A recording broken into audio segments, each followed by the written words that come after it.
Kita hidup di tengah semesta yang luas dan misterius, namun segalanya terhubung dalam harmoni yang halus.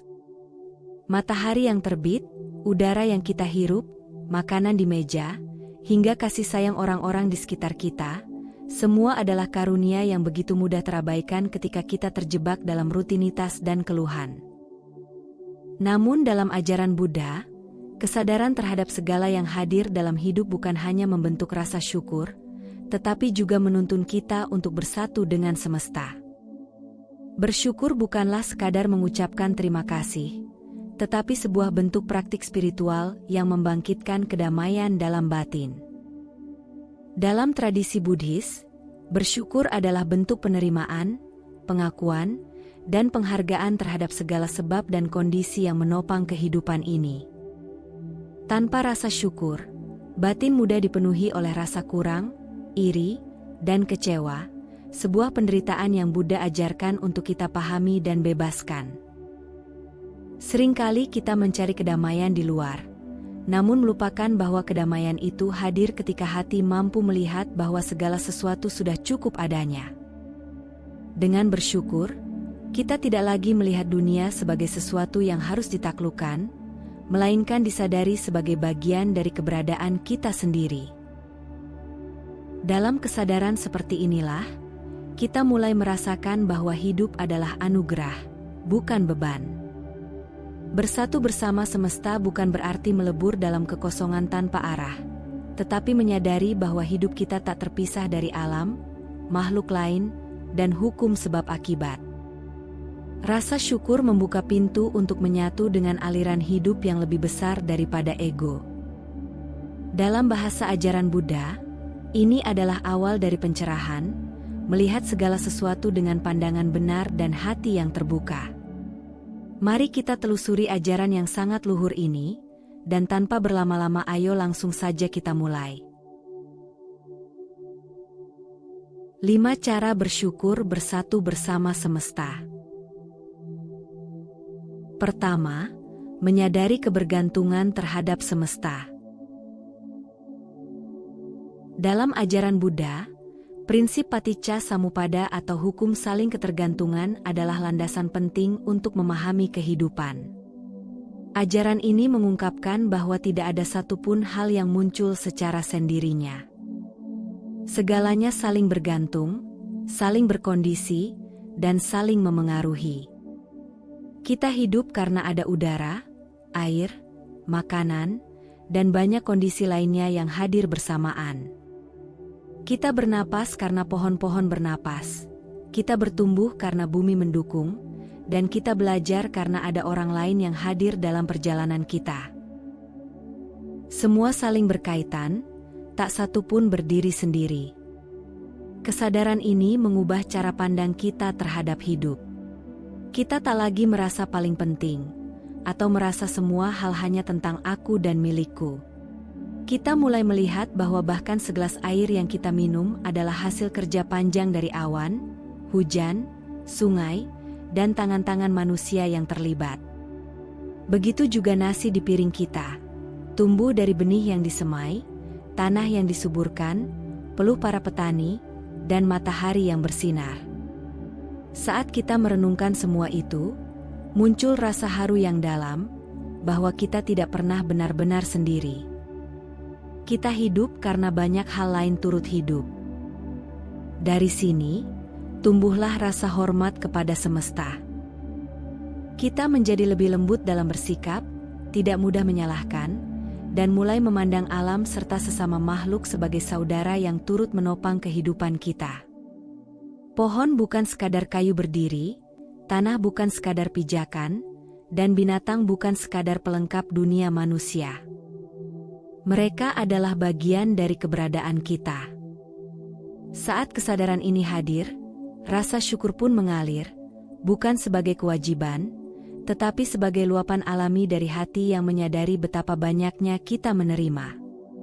Rasa syukur yang lahir dari kesadaran ini akan memadamkan api kesombongan.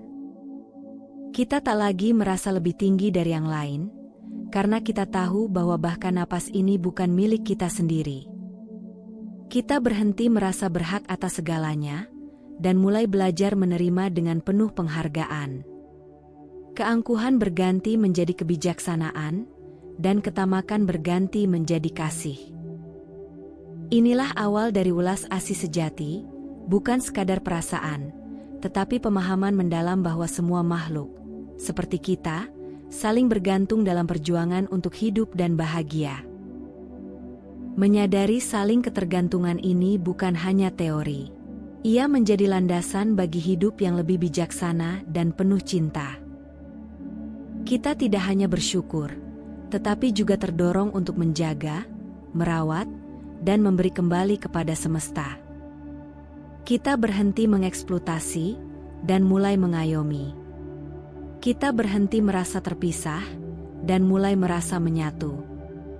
Saat kita hidup dalam kesadaran ini, kita benar-benar sedang berjalan di jalan Dharma, jalan yang tidak menentang kehidupan, tetapi mengalir bersama kehidupan itu sendiri.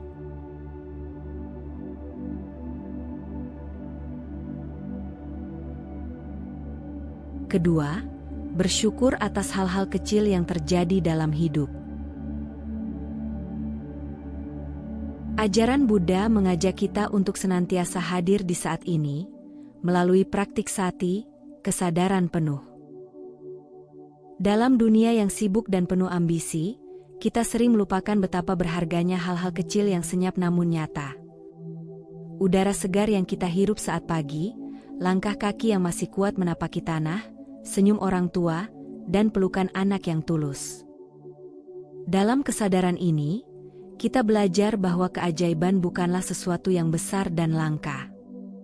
Justru ia hadir dalam detik-detik biasa yang selama ini kita anggap sepele. Sangat mudah bagi manusia untuk merasa kekurangan ketika hati terlalu sibuk membandingkan dan mengejar sesuatu yang jauh. Padahal, saat kita memperlambat langkah dan mulai melihat sekeliling dengan penuh kesadaran, kita akan menemukan betapa banyak alasan untuk bersyukur. Tubuh yang sehat, walau tidak sempurna, masih mampu membawa kita menjalani hari. Rezeki yang cukup, walau sederhana, tetap menghidupi. Keluarga dan sahabat yang hadir dalam suka dan duka, mereka adalah berkah yang tak ternilai. Buddha tidak pernah mengajarkan bahwa kebahagiaan sejati terletak pada hal-hal luar biasa. Beliau justru menekankan bahwa ketenangan batin hadir ketika kita mampu menerima dan menghargai apa yang ada di depan mata. Ketika kita bersyukur atas hal-hal kecil, kita sedang merawat hati agar tidak menjadi tanah tandus yang selalu menuntut lebih. Kita sedang melatih pikiran untuk tidak melekat pada pencapaian, tetapi menumbuhkan kedamaian dari dalam. Rasa syukur atas hal kecil adalah bentuk meditasi yang hidup. Setiap kali kita menyadari dan mensyukuri hal sederhana, seperti suara burung di pagi hari atau segelas air dingin di siang terik, kita sedang menyatu dengan kehidupan. Ini bukan sekadar ucapan syukur, tetapi sebuah pelatihan batin untuk merasakan kehadiran secara utuh. Dan dari kehadiran itu, tumbuhlah kebahagiaan yang murni, yang tidak tergantung pada apapun di luar diri. Hidup ini tidak harus spektakuler untuk bisa disyukuri. Justru yang paling dalam adalah saat kita bisa tersenyum tulus hanya karena merasa cukup, merasa aman, dan merasa didukung, meski dalam bentuk yang sederhana. Disitulah ajaran Buddha menemukan tempatnya dalam kehidupan kita sehari-hari, menjadi jembatan yang menghubungkan kita kembali kepada kenyataan, kepada rasa cukup, dan kepada cinta yang tersembunyi dalam hal-hal kecil. Sebab hidup bukan tentang seberapa banyak yang kita miliki, melainkan seberapa sadar kita terhadap apa yang sudah ada.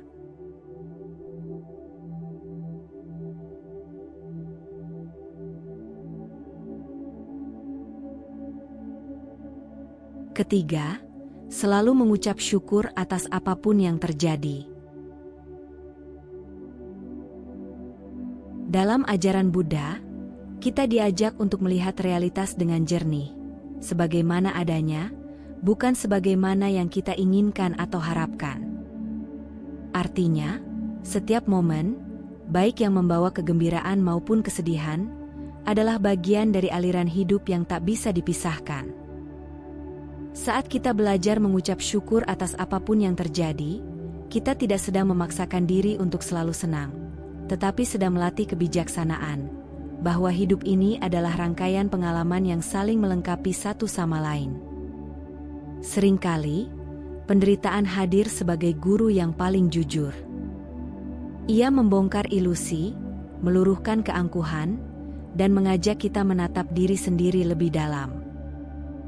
Ketika kita bisa mengucap syukur bahkan di tengah rasa sakit, itu bukan berarti kita menolak kenyataan pahit, tapi justru sedang memeluknya dengan kesadaran. Kita memahami bahwa duka bukan kutukan, tetapi bagian dari proses pertumbuhan batin. Seperti tanah yang harus digemburkan sebelum bisa ditanami, hati kita pun terkadang harus remuk sebelum mampu menumbuhkan pengertian sejati. Buddha mengajarkan bahwa segala sesuatu yang muncul akan lenyap.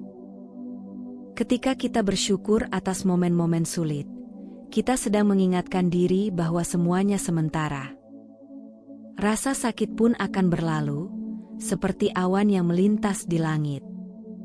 Dengan kesadaran ini, kita tidak lagi merasa terperangkap dalam penderitaan, melainkan melihatnya sebagai bagian dari perjalanan. Syukur yang lahir dari pemahaman seperti ini bukanlah sikap pasrah yang lemah, tapi penerimaan yang kuat dan penuh keyakinan bahwa semua yang terjadi punya makna dalam jalur pencerahan kita. Mengucap syukur atas apapun yang terjadi, juga melatih kita untuk melepaskan kontrol berlebih terhadap hidup. Kita tak selalu bisa memilih apa yang datang, tapi kita selalu bisa memilih bagaimana meresponsnya. Dengan bersyukur, batin menjadi lentur, tidak mudah retak oleh kegagalan atau terlena oleh keberhasilan. Kita belajar untuk tidak menilai hidup dari suka atau tidak suka, tetapi dari seberapa dalam kita bisa meresapi maknanya. Akhirnya, syukur dalam Buddhisme adalah wujud dari kebijaksanaan dan welas asih. Ia mengajarkan bahwa setiap peristiwa adalah kesempatan untuk tumbuh, setiap luka adalah celah untuk cahaya masuk, dan setiap kehilangan adalah undangan untuk kembali kepada diri sejati. Ketika kita bisa mengucap syukur atas segalanya, baik atau buruk, kita sedang membuka pintu untuk mengalami hidup secara utuh. Dan disitulah, secara perlahan, penderitaan berubah menjadi kebijaksanaan, dan hidup menjadi tempat pulang yang damai.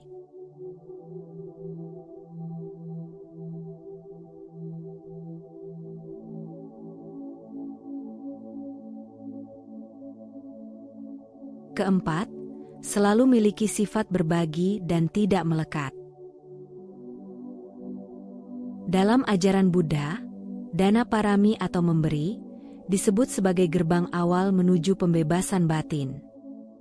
Ini bukan hanya soal memberi materi, tetapi memberi dari hati yang tulus, tanpa mengharapkan balasan. Saat kita bersyukur, hati menjadi lapang. Dari kelapangan itu tumbuh dorongan untuk berbagi. Karena kita merasa cukup, kita ingin agar yang lain pun turut merasakan kebaikan yang kita alami. Maka memberi bukanlah kewajiban yang berat, melainkan ekspresi alami dari batin yang telah menyadari betapa banyaknya ia telah menerima dari semesta. Berbagi juga mengajarkan kita untuk melepaskan rasa kepemilikan yang kaku terhadap apa yang kita miliki. Ketika kita memberi, kita belajar bahwa sesuatu hanya bisa benar-benar berarti saat bisa membawa manfaat, bukan ketika hanya disimpan. Ajaran Buddha sangat menekankan untuk tidak melekat, karena kemelekatan adalah akar dari penderitaan. Memberi dengan hati yang ringan, tanpa melekat pada hasil atau pengakuan, adalah latihan spiritual untuk memutus belenggu batin dari rasa aku dan milikku. Sifat berbagi memperkuat rasa keterhubungan kita dengan sesama makhluk.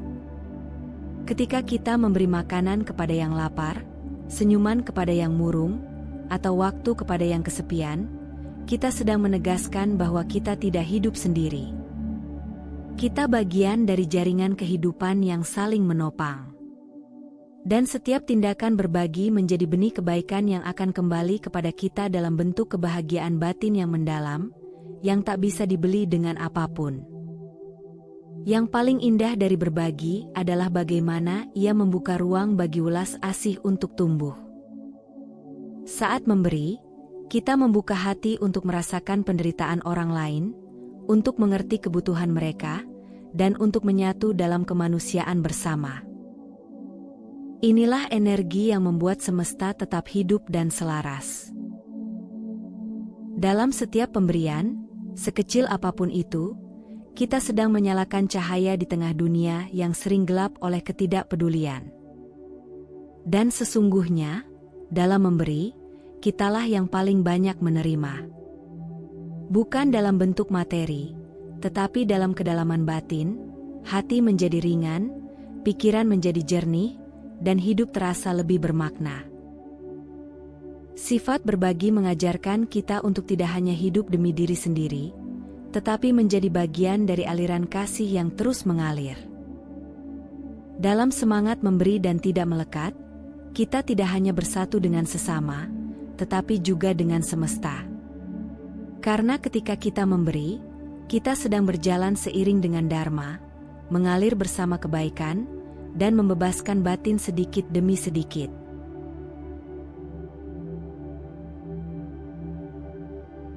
Kelima, merawat kehidupan yang telah dimiliki.